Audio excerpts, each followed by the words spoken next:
Père et la communion de l'Esprit Saint soit toujours avec vous. En ce 22 septembre, nous sommes, chers frères et sœurs en Jésus, arrivés au 25e dimanche du temps ordinaire, année C. Les textes que la liturgie nous offre aujourd'hui viennent du prophète Amos au chapitre 8 dans la première lecture.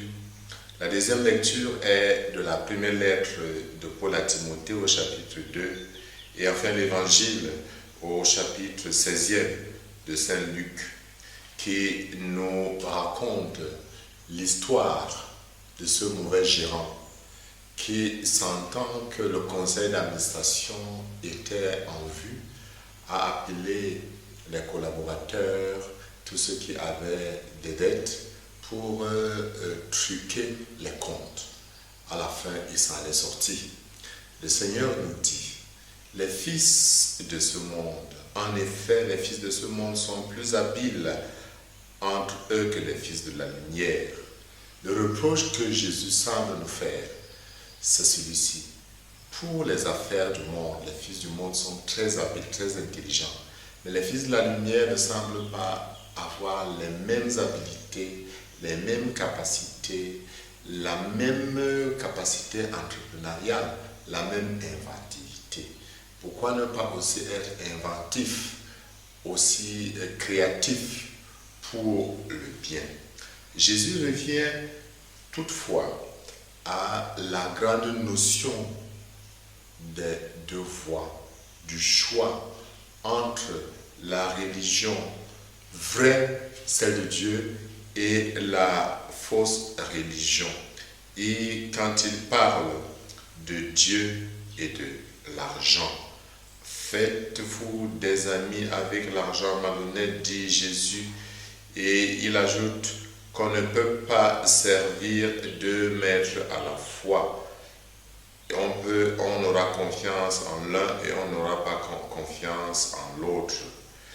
Et il ajoute que si on n'est pas digne de confiance pour l'argent malhonnête, pour des petites choses, comment peut-on servir, comment pourra-t-on être honnête pour des vraies choses? Aucun domestique ne peut servir deux maîtres, ou bien il haïra l'un et aimera l'autre, ou bien il s'attachera à l'un et méprisera l'autre. Et la grande sentence qui tombe, vous ne pouvez pas servir à la fois Dieu et l'argent. Le choix est à faire entre la logique pure de l'avoir, du pouvoir, la logique de l'intérêt pour l'intérêt, du profit pour le profit, ainsi que de l'égoïsme, et qui conduisent à l'idolâtrie, et non à ce que Jésus appelle la religion de Mammon, qui s'oppose à une autre logique, la logique de la générosité, la logique qui pousse à faire en sorte que l'autre puisse grandir, croître, s'épanouir, la logique du don de nous-mêmes, et qui viennent de la vraie religion, la religion divine. Oui, les richesses, comme Saint Luc semble l'enseigner dans tout son texte, ne sont pas en soi une mauvaise chose, mais les richesses qui sont acquises sur l'injustice, les richesses qui sont acquises sur la fraude, les richesses qui sont acquises sur la corruption, tel fut le cas dans l'état de Samarie, que le prophète Amos a dénoncé. Écoutez ceci, vous qui écrasez le malheureux pour anéantir les œuvres du pays, car vous dites, quand donc la fête de la nouvelle lune sera-t-elle passée pour que nous puissions vendre notre blé? Nous allons diminuer les mesures, augmenter les prix et fausser les balances. La sentence divine en face de tous ceux qui fraudent, qui sont habités par l'injustice et la corruption, injustice et corruption qui entraînent d'autres injustices. La sentence divine est claire. Le Seigneur le jure par la fierté de Jacob, non jamais je n'oublierai aucun de leurs méfaits. C'est pourquoi il est important pour le chrétien de se rendre compte qu'il doit lutter atrocement contre toutes les injustices, contre la corruption, contre ce qui produit la ruine de l'autre. Et dans notre pays, nous sommes en face de cela. Nous sommes en face d'un système scolaire qui est ruiné.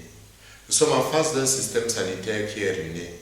Nous sommes en face de voies de communication qui sont ruinées. Nous sommes en face de plusieurs situations qui sont de la responsabilité des chrétiens la plupart du temps, de la responsabilité des croyants. Mais ils ne se rendent pas compte, comme dit le psaume. Ils mangent mon peuple comme s'ils mangeaient le pain. Le bon chrétien doit donc s'engager à 20 minutes sans merci contre l'injustice et se tourner d'ailleurs vers le Seigneur pour prier, car le Seigneur ne désire qu'une chose, que tous nous arrivions à la connaissance de la vérité.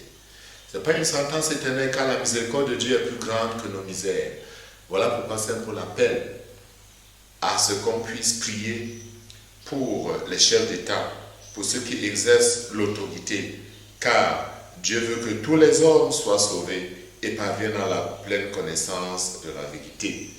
Là, il n'y a qu'un seul Dieu, le Dieu de la justice, le Dieu de la vérité.